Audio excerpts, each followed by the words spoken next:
Oh my god, what is that? Oh, that's me. Hey guys, I just wanted to start this video with a thank you for everyone who's taken the time to listen to me. Honestly, I'm overwhelmed with the amount of support and kind words that I've received so far. And without you, I'm nothing. I want to see this channel grow and I want to do new and better things. I want to get music, all of this stuff. And without you guys, that's not possible. So thank you for everything and look forward to more content. I'm going to be trying to get onto a schedule so I can release more and more. That way I can keep you satiated. So, without further ado, here is today's story.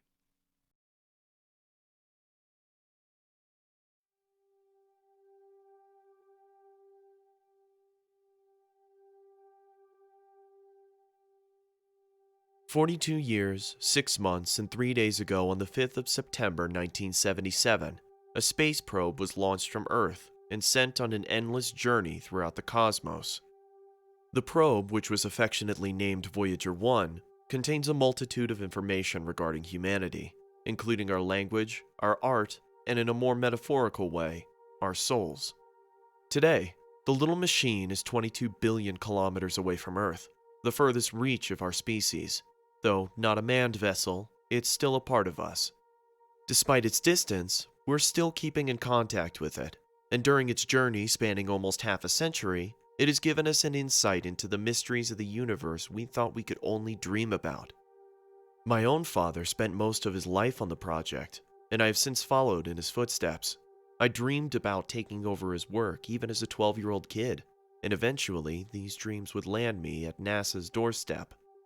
Little did I know that only a few years into my work, the one question that has plagued us since the dawn of mankind would be answered, forever changing the course of human history. Are we alone? On the 7th of December 2019, I arrived to the office after having been called in at 4 in the morning.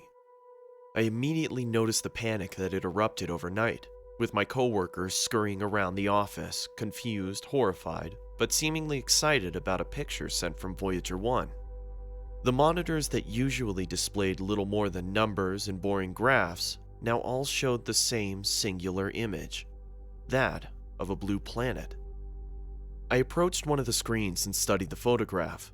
In many ways, the planet resembled Earth, with vast blue oceans and split land masses, but none of the continents were recognizable to me, and the clouds hovering above were red with a vague yellow tint. "Hey, Dan, what is this?" I asked my neighboring coworker. At first, he barely noticed my presence, too engrossed in his own work as he stared at the screen with a mixture of terror and anticipation. "It came from Voyager 1, he said, barely a whisper.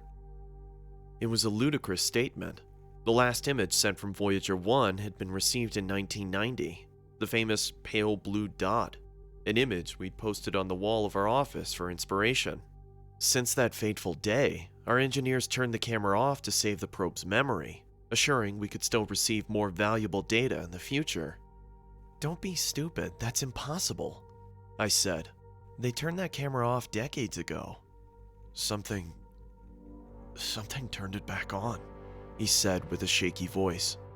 His choice of words confused me. Instead of indicating that a person had done it, he said something. "What do you mean? How is that even possible?" "I don't know. But the signal that turned it on came from the planet on the picture. It overrode the system, effectively hijacking the probe." I looked back at the picture, noting its bright surface, an impossible image without a nearby star to light it up. But according to all available data, Voyager 1 should have been several light years away from the nearest star. "The signal came from within the Oort cloud," Dan mumbled. "Wait, what? I know, it's 300 years ahead of schedule. We rechecked it 5 times. It just doesn't make any sense." Before I could ask any further questions, my supervisor called me into the main office. There, he showed me the transmission we'd received from Voyager 1. Apparently, it wasn't just the picture, but a sequence of numbers and codes hidden within the radio signal. "Do you have any idea what it means?" I asked after listening to the mess of sounds about 10 times. Well, that's why we called you in. We were hoping your father left behind any ideas about his work before he passed away. My father was an incredible man, brilliant in his own way, but obsessed with finding the possibility of extraterrestrial life. Throughout the past century, Earth had picked up a multitude of different radio signals, most of them just after effect from collapsing stars and random background radiation. However, among the mess of noise, several coherent messages had been filtered out from the symphony of the universe. The only problem was that we had no means with which to translate them. My father never could. He could only determine their origin, which fit perfectly with the current location of Voyager 1. Then it dawned on me that the last message coming from Voyager 1 wasn't just another random signal sent from a thus far unknown planet, but a mathematical key that could be used to translate everything we'd received so far. My theory was that the species that had hijacked the probe had used it to understand our language, instructions of sorts. We spent the next few days deciphering the message, desperately looking for the key. It took a lot of sleepless nights and countless amounts of caffeine, but eventually we found the answer. Without hesitation, we applied the decoder to all previous messages originating from the same region, the first one having arrived in 1968. Though we had what was essentially an alien dictionary, the language they used contained so many foreign concepts, ideas we still don't understand. But what follows is the basics of what we deciphered so far. December 7th, 1968. Is anyone out there? March 15th, 2003. Help, help, help.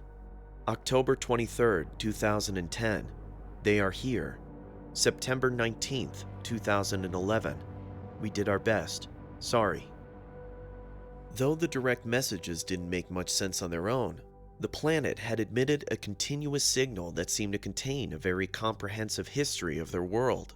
As far as we could tell, their species first surfaced 10 million years ago and has reached a level of technology that is so far beyond our own that we can't even begin to understand it. They make no mention of war, but they talk about a defense grid around their system, one that has been ineffective against a threat mentioned on several accounts. The most approximate translation of this threat has been termed the Iudex. Since the last distress signal in 2011, their planet fell silent. It was a heartbreaking discovery to finally find intelligent life other than our own, only to have it extinguished immediately. The more horrifying fact, however, was that their demise wasn't one of their own making. No. Their end had come at the hands of a far superior species, one able to travel through space only to wage war and destruction. Yet despite their end, a final message was sent through Voyager 1, one that wasn't calling for help or giving us a detailed history or ideas on how to reach them.